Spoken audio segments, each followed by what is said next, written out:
ఈ వీడియోని డిలీట్ చేయమని నాకు ఫ్యూచర్లో ప్రెషర్ రావచ్చు. నేను భయపడి ఈ వీడియో డిలీట్ కూడా చేయొచ్చు. కానీ దానికంటే ముందు అట్లీస్ట్ మన ఆంధ్ర వాళ్ళు తప్పనిసరిగా చూడవలసిన వీడియో ఇది. ఎందుకో మీకు ముందు అర్థమవుతుంది. రీసెంట్ గా అదానీ స్టాక్స్ మళ్ళీ పడడం స్టార్ట్ అయ్యాయి. ఇది కూడా లాస్ట్ టైం లాగా హిండెన్బర్గ్ లాంటి డ్రామానా లేదా దీని వెనక ఏదైనా స్టోరీ ఉందా? ఈ వీడియోలో తెలుసుకుందాం. ఈ వీడియోని నేను 3 చాప్టర్స్లో డివైడ్ చేస్తున్నా. నెంబర్ 1 అసలు ఏం జరిగింది, నెంబర్ 2 ఏం జరుగుతోంది, అండ్ నెంబర్ 3 ఏం జరగబోతోంది.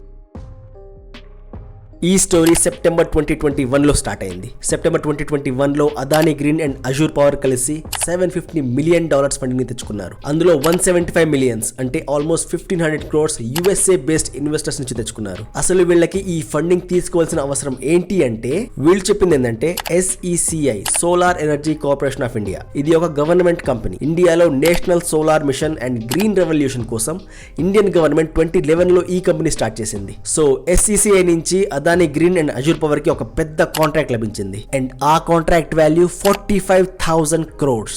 ఒకవేళ ఈ కాంట్రాక్ట్ సక్సెస్ఫుల్ అయితే వచ్చే 20 years లో ఈ రెండు కంపెనీస్ కి ఆల్మోస్ట్ 16,000 crore రూపీస్ ప్రాఫిట్ వస్తుందని వీళ్ళంతా ఇన్వెస్టర్స్ కి చెప్పారు. అదానీ ఎంత పవర్ఫుల్ అండ్ ఆ కాంట్రాక్ట్ అదానికి ఎలా వచ్చింది అనేది నేను ఆల్రెడీ ఒక షార్ట్ వీడియో చేశాను. ఆ వీడియో లింక్ నేను డిస్క్రిప్షన్లో ఇస్తున్నాను, చెక్ చేయండి. సో ఇన్వెస్టర్స్ డీల్ బాగుంది కదా అని Adani green and Azure power కి $175 మిలియన్ ఫండింగ్ ఇచ్చారు. కానీ ఇక్కడ మోస్ట్ ఇంపార్టెంట్ విషయం ఏంటంటే, యుఎస్ నుంచి ఫండింగ్ తెచ్చుకుంటున్నప్పుడు వాళ్ళకి కొన్ని రూల్స్ అండ్ రెగ్యులేషన్స్ ఉంటాయి. అందులో ఒకటి ఏంటంటే, ఒకవేళ మీరు యుఎస్ నుంచి ఇన్వెస్ట్మెంట్ తీసుకుంటే దాన్ని మీరు బ్రైబరీ అంటే లంచాలకి వాడకూడదు. అండ్ దీన్ని అదానీ వాళ్ళు అలా చేయమని చెప్పి రిటర్న్ డాక్యుమెంట్ లో సైన్ చేసి ఇవ్వాలి. సో అదానీ వాళ్ళు దీన్ని యాక్సెప్ట్ చేస్తూ కాంట్రాక్ట్ మీద సైన్ చేశారు. అంతా బాగానే నడుస్తున్న సమయంలో ఈ టైంలో యుఎస్ కి ఒక టిప్ వెళ్ళింది. టిప్ లో ఏముందంటే, అదానీ గ్రూప్ ఈ డబ్బుని లంచాలకి వాడుతుందని. సో అప్పుడు యుఎస్ అథారిటీస్ ఇన్వెస్టిగేషన్ స్టార్ట్ చేశారు. ఈ ఇన్వెస్టిగేషన్ జరుగుతుండగానే వాళ్ళకి ఇంకో టిప్ వచ్చింది. అదేంటంటే Adani green director Sagar Adani March 17, 2023 US కి వస్తున్నాడని. ఈ టిప్ యుఎస్ కి చాలా క్రూషియల్ గా మారింది. ఎందుకంటే ఈ లెవెల్లో బ్రైబరీ జరిగిందంటే అది డైరెక్టర్ కి తెలియకుండా ఉండదు. సో సాగర్ అదానీ యుఎస్ లో ల్యాండ్ అవ్వగానే ఇన్వెస్టిగేషన్ ఏజెన్సీస్ ఒక సెర్చ్ వారెంట్ చూపించి అతని ఫోన్ ని తీసేసుకున్నారు. ఆ ఫోన్ ని ఇన్వెస్టిగేట్ చేస్తున్నప్పుడు బ్రైబరీ డీటెయిల్స్ గురించి కొన్ని కోడ్ వర్డ్స్ ఆ ఫోన్ లో దొరికాయి. ఆ ఇన్వెస్టిగేషన్ ఏజెన్సీస్ చేసిన ఇంకో క్లెయిమ్ ఏంటంటే, సాగర్ అదానీ నుంచి ఈ బ్రైబరీకి సంబంధించి కొన్ని ఫైల్స్ కూడా దొరికాయని. ఆ ఫైల్స్ లో ఇందులో ఎవరెవరు ఇన్వాల్వ్ అయి ఉన్నారు, ఎవరెవరికి ఎంత లంచం ఎప్పుడు ఎక్కడ ఇచ్చారు, అన్ని డీటెయిల్స్ కూడా ఈ ఫైల్స్ లో ఉన్నాయని చెప్తున్నారు వాళ్ళు. యాక్చువల్ ప్లాన్ ఏంటంటే, ఈ 45,000 crore ప్రాజెక్ట్ లో 66% Adani green and 34% Azure power complete చేయాలి. ఈ ప్రాజెక్ట్ కంప్లీట్ చేయాలంటే వీళ్ళకి స్టేట్ ఎలక్ట్రిసిటీ బోర్డ్స్ అవసరం పడుతుంది. ఈ స్టేట్ బోర్డ్స్ ని డిస్కామ్ అంటారు, అంటే డిస్ట్రిబ్యూషన్ కంపెనీ. సో ప్లాన్ ఏంటంటే, ఈ స్టేట్ బోర్డ్స్ కి వీళ్ళు ఎక్కువ డబ్బులకి కరెంట్ ని అమ్మాలి అండ్ అప్పుడే వాళ్ళకి ప్రాఫిట్ వస్తుంది. But A state electricity board అయినా ఎక్కువ డబ్బులకి కరెంట్ ని ఎందుకు కొంటుంది? లంచం ఇస్తే అందరూ సైన్ చేసి ఫైల్ ని ముద్దుకు పంపించేస్తారు కదా. సో ఇక్కడ నుంచి బ్రైబరీ స్కామ్ స్టార్ట్ అయింది. యుఎస్ ఏజెన్సీస్ దీని మీద చాలా వరకు ఇన్ఫర్మేషన్ గ్యాదర్ చేశారు. అండ్ ఈసారి అజూర్ పవర్ మీద ఫోకస్ చేశారు. అజూర్ పవర్ లో ప్రజెంట్ పనిచేస్తున్న వాళ్ళు, ఆ కంపెనీ వదిలేసి పోయిన వాళ్ళు అందరినీ వీళ్ళు ఎంక్వైరీ చేయడం స్టార్ట్ చేశారు. ఇది చేస్తున్నప్పుడు అజూర్ పవర్ లో ఎగ్జిక్యూటివ్ గా పనిచేస్తున్న రూపేష్ అగర్వాల్ నుంచి ఒక పీపీటీ అండ్ ఎక్సెల్ షీట్ వీళ్ళ దగ్గరికి చేరింది. ఈ పీపీటీలో లంచాలు ఎవరికి ఎలా ఇవ్వాలి, ఫ్లో మొత్తం అంటే డైరెక్ట్ గా ఇవ్వలేం కదా. సో ఎవరికి ఇస్తే ఎలా చేరుతుంది, ట్రాన్సాక్షన్ డీటెయిల్స్, ఎందుకంటే బ్యాంక్ ట్రాన్స్ఫర్ ఎవరు చేయరు కదా, సూట్ కేసులు ఇస్తారు. సో ఎవరికి ఏ విధంగా డబ్బులు పంపించాలి అండ్ దాన్ని లెడ్జర్ లో ఎలా చూపించాలి, ఎందుకంటే ఏదో ఒక ఎక్స్పెన్స్ లో దీన్ని చూపించాలి కదా, like development and transportation fees.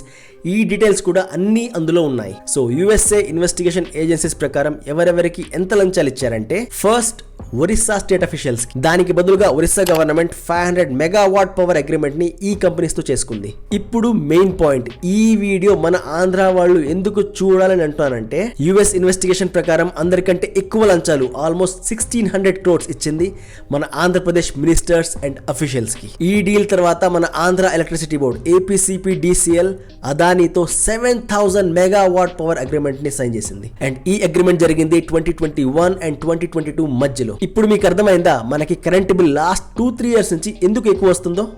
ఇది రీజన్. కాస్త రీసెర్చ్ తర్వాత తెలిసింది ఏంటంటే, మన APCPDCL already 1.29 lakh crores loss లో ఉంది. అండ్ ఆ డబ్బు ఎవరి నుంచి వసూలు చేస్తారో మీకు చెప్పాల్సిన అవసరం లేదు. సో ఓవరాల్ గా ఒరిస్సా, ఆంధ్రప్రదేశ్, జమ్మూ అండ్ కాశ్మీర్, తమిళనాడు అండ్ ఛత్తీస్గఢ్ ఈ స్టేట్ ఎలక్ట్రిసిటీ బోర్డ్స్ అందరికీ లంచాలు వెళ్ళాయి అండ్ వీళ్ళంతా అదానితో డీల్ సైన్ చేశారు. ఇన్ని ప్రూఫ్స్ కలెక్ట్ చేసిన తర్వాత యుఎస్ఏ న్యూయార్క్ డిస్ట్రిక్ట్ కోర్టులో కేసు ఫైల్ చేసింది. కేసు హియరింగ్ తర్వాత నవంబర్ 2024 లో కేసు ఫస్ట్ ఆర్డర్ ఇచ్చింది. అదేంటంటే, గౌతమ్ అదానీ, సాగర్ అదానీ అండ్ వీళ్ళతో పాటు కొంతమంది అఫీషియల్స్ మీద అరెస్ట్ వారెంట్.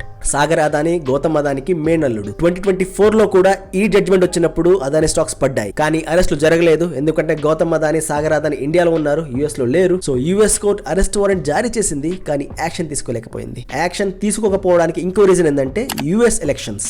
ఆ టైంలో ట్రంప్ తన ఎలక్షన్ క్యాంపెయిన్ లో ఒకవేళ అతను ప్రెసిడెంట్ అయితే ఈ బ్రైబరీ రూల్ ని తీసేస్తా అన్నాడు. దీంతో గౌతమ్ అదానికి కాస్త ఊరట లభించింది. ఎందుకంటే ఒకవేళ ట్రంప్ గెలిస్తే ఈ రూల్ ఉండదు, ఈ రూల్ లేకపోతే కేసెస్ ఉండవు, ఆ కేసులు కొట్టేస్తారు అన్న హోప్స్ తో అదానీ గ్రూప్ ఉంది. మీకు గుర్తుంటే అదానీ ట్రంప్ గెలిచాక ఒక ట్వీట్ కూడా చేశాడు, యుఎస్ లో ట్రంప్ కి సపోర్ట్ గా $10 బిలియన్ ఇన్వెస్ట్ చేస్తానని.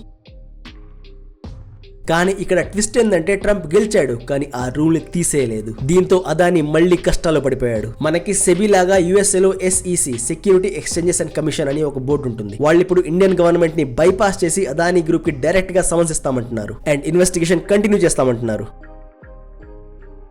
ఒకవేళ ఈ ఇన్వెస్టిగేషన్ లో ఏదైనా దొరికితే వీళ్ళ మీద క్రిమినల్ కేసెస్ ఫైల్ చేస్తామంటున్నారు. ప్రెజెంట్ అయితే ఇన్వెస్టిగేషన్ జరుగుతుంది. ఇప్పుడు ఒకవేళ ఈ కేసెస్ ప్రూవ్ అయితే సెక్యూరిటీ ఫ్రాడ్ కింద 20 to 25 years జైల్, బ్రైబరీ కింద 5 years, అబ్స్ట్రక్షన్ ఆఫ్ జస్టిస్ కింద 20 years, దీంతో పాటు per head $250,000 fine and Adani group CEO, chairman, MD వీళ్ళందరికీ కంప్లీట్ గా యుఎస్ లో బ్యాన్. దీనికి పాసిబిలిటీ ఎంత ఉందంటే లాస్ట్ ఇయర్ 2024లో ట్రంప్ ఎలక్షన్ గెలిచినప్పుడు సిచ్యువేషన్ ఇలా లేదు. మనకి యుఎస్ కి మంచి సంబంధాలు ఉండేవి. సో మన ప్రైమ్ మినిస్టర్ మోడీ గారు దీన్ని మేనేజ్ చేస్తారేమో అని అదాని అనుకున్నాడు. కానీ ఇప్పుడు సిచ్యువేషన్ మారిపోయింది.